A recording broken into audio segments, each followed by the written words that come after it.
guitar people, this is a Les Paul Junior robot, and some of you are probably looking at me scratching your heads a little bit thinking, that doesn't look like a Junior, that looks like something else. And you would pretty much be right. If you know anything historically about these lower end student level Gibson guitars, you know that a Junior typically has one pickup. This guitar has two, which would kind of make it special.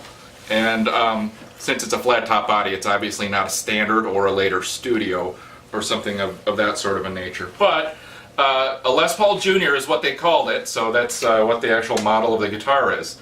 The story behind this is a 2009 guitar, and in 2008, when they did their couple runs of limited edition robot guitars with the first generation robot tuning technology, which this guitar actually has, and you can tell that by the tuners. And well, I've still got the cover on it, but there's a electronics package in the control cavity, and of course the typical master control knob, which when you pop it out, all the electronics come on and stuff like that.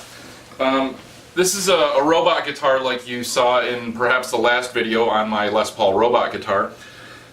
And what had happened is by 2009 they were already starting to develop the next generation of robot technology. And the limited edition robot guitars in the Les Paul and SG guys, basically, you know, they didn't sell as well as they were expecting. So what ended up happening, and I think it was because the price tag was really way too high initially, is they had a lot of extra robot tuning sets left over, and they needed a quick way to use them up. So they kind of picked a cheap, easy to produce model and slapped them on there. And this is what we ended up with. It is perhaps the simplest, not the simplest, but one of the simpler models from the Gibson lineup. There's you know, not any binding to worry about here. There's not a separate top that needs to be glued on. And it's a relatively easy guitar. You just basically have to route the top a little bit for the pickups and the control cavities and things like that, and use a slab body of mahogany using the standard size template for a Les Paul body. So it was kind of easy for them to produce. The story behind my guitar specifically is that I had actually for years been wanting a Les Paul special like this, something a lot simpler, a lot more stripped down, a little more, if you want to say, punk. Not just for punk music, but something that I could bang around with that I wouldn't be worried about, you know, that was not a really fancy guitar, but that was intentionally so. So it wasn't that I was, you know, abusing a nice guitar and using that as my beater. So I wanted to get one of these. I also wanted something that had P90 pickups in them.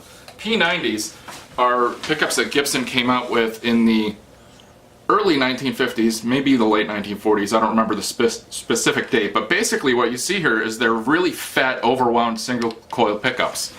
As a result, what you'll hear if I switch over to my gain channel is, even with my hand muting the strings, there's a lot of hum there. That's that characteristic 60 cycle hum that you get, that the pickups are just basically being influenced by the ambient electric and magnetical fields in the room and amplifying that signal. Since they don't have a second coil tied to them wound the opposite way to cancel out those frequencies, you get really full range of sound. And when you've got a lot of gain running through an amplifier, you'll hear that hum very prominently. But if I switch over to a clean channel, turn the volume up, you don't hear it as much, if at all, on a clean channel.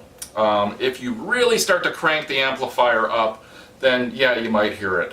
But basically, since we're not canceling out certain frequencies, you're getting the full range of frequencies from the strings passed through the amplifier and out into the sound. For that reason, a lot of people prefer single coil pickups and guitars equipped with them for certain styles of music, particularly nuanced music like blues or jazz or things like that, or even music with acoustic pieces or clean pieces in them. You'll get a much more full range of sound, and it will tend to sound a little more glassy, a little more chimey.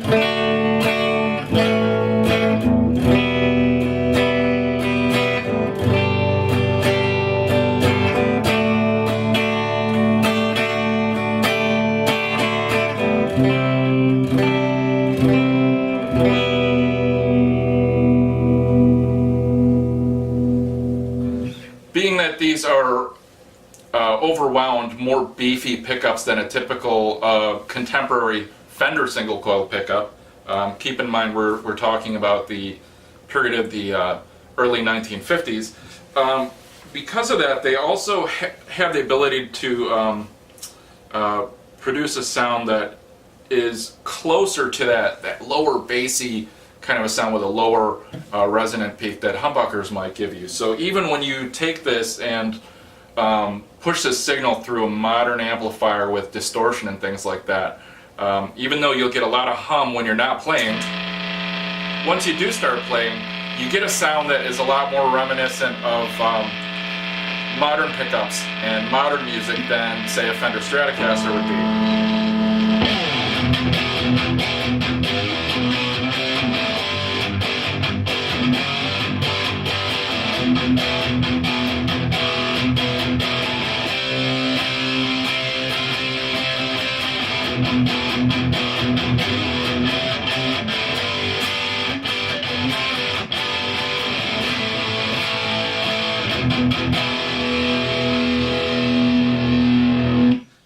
So this pickup actually gives you a lot of the best of both worlds. The only real downside is the hum that you get when you're on a highly overdriven channel with a lot of gain, and you've got passages in the music where you're not playing. You're going to get a lot of this hum coming through, and hum is different from a different phenomenon than feedback, but it's usually less desirable. Feedback you can, to some extent, control and incorporate into your music, and hum is just background noise. You don't have any control over it. You don't really have a lot of ability to do much with it except to kind of attenuate it by trying to figure out what direction the pickups are facing in the magnetic field and kind of lessening that to some extent. You can't really use that musically very easily because it's, you can't see electromagnetic waves to do anything about it. So that's the one downside. Other than that, these pickups are great. A nice alternative to these would be mini humbuckers, which give you some of the expanded into the higher ranges. But since they are humbuckers, they do still cancel some of the sound frequencies, and you get a less full spectrum kind of a sound out of it. These were made in 2009, as I said, to use up the remaining stock of the robot tuning systems. And I picked this up on a blowout sale. These were never really published in their catalog, and they weren't ever really advertised or anything like that, since it was just kind of a, if you want to call it a throwaway model. Of note though, if you wanted a Les Paul special like this at that time, and for many years leading up to that, the only way you could get one of these models was to go through their custom shop. And through their custom shop, you were going to be paying, I believe, somewhere in the range of $2,000 to $3,000 for really a guitar that doesn't have very many features on it to speak of, other than the fact that it was vintage, historically correct specifications. It really was, the guitar appealed to me for its simplicity, but I really wasn't tickled enough by it to go buy a custom shop version. So when Gibson USA decided to make a run of these guitars to use up their tuners, and I heard about it, the way I heard about it was through one of the local independent dealers basically running a flyer, and I'm on their mailing list. I saw no real official print copy on it or anything, and they had a flyer one day that said robot guitars as low as $900. So I thought, well, maybe it'll be this one, rather than one of the SGs or something like that, because at that point I already had the Les Paul robot guitar. So I took a drive out there to take a look, and sure enough, it was this model that they were interested in selling at that price. So everything kind of worked out. So for under $1,000, I got an American-made Gibson guitar with their robot tuning system. The finish on this is a faded finish. It's not my favorite finish in the world because it's very thin, it's very dull looking, but one of the benefits to this kind of finish is you can pick up the guitar, play around with it a little bit, set it back down, and you don't have fingerprints visible all over the whole thing because it's already kind of a dull, matte kind of a finish.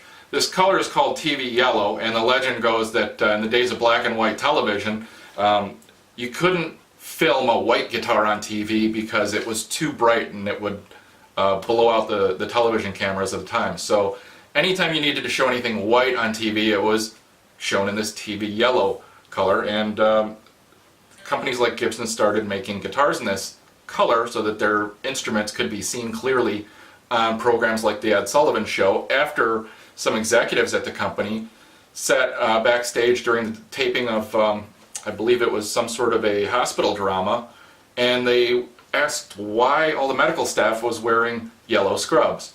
That was the reason. It was for the technology of the time. So this guitar, like the other one, it has electronics and insulators and things like that built into the bridge and the tailpiece of the guitar, along with the master control knob that controls all the robot functions. And other than that, it's just a nice, simple guitar. It's got some really good weight to it because being a slab body, there's no top to hide under any routing or carving under. So this is just a solid mahogany body minus what they had to route out for the control cavities and the pickups. And it's got some good tone to it. It's got great sustain to it. And it's a really cool guitar. And honestly, I would have bought it even if they didn't have these robot tuning keys on it, and it was just kind of you know, part of the package deal at the time. I was really more interested in a Les Paul Special in particular, and also I wanted some kind of a guitar that had P90 pickups on it at the time. And if you wanted a Les Paul shaped guitar with P90 pickups at the time, you weren't going to get it from the Gibson USA line. You were going to, unless you wanted to buy like a Les Paul Junior that only had one pickup, you were going to have to effectively buy a 1954 reissue Les Paul for about $3 or $4 grand, which again, I was intrigued by the pickups, but not having any experience with them at that time, I wasn't ready to drop that kind of money to see how they sounded and whether I liked them. Turns out I do like them a lot. It also turns out that for loud performance type settings, without something like a noise gate, I don't think that these are very suitable for modern styles of music. They're great tone-wise, but the background noise that you get from the hum is just too distracting and a bit of an inconvenience to work around. But as you can see, it has some nice kind of tones to it. It's a single coil guitar, so you're not going to get that frequency cancellation that you get out of humbuckers. Right now I've got it on kind of a almost a quasi acoustic kind of a setting that I set one of my clean channels for.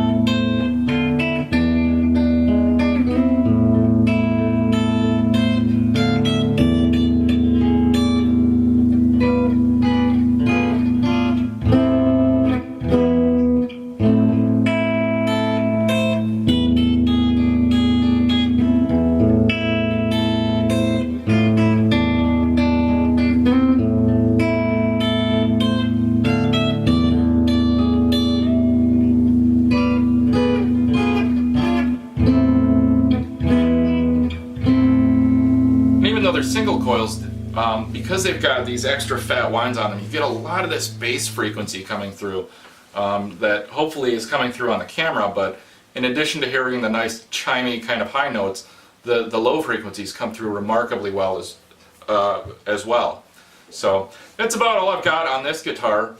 It's really an interesting piece, and it's fun for me to play because I don't have to worry about cleaning the damn thing after I play it because of this satin finish. But it certainly doesn't have the bling of some of the other guitars, but it's still a very, very fun instrument to play and suitable for actually many styles of music. So until next time.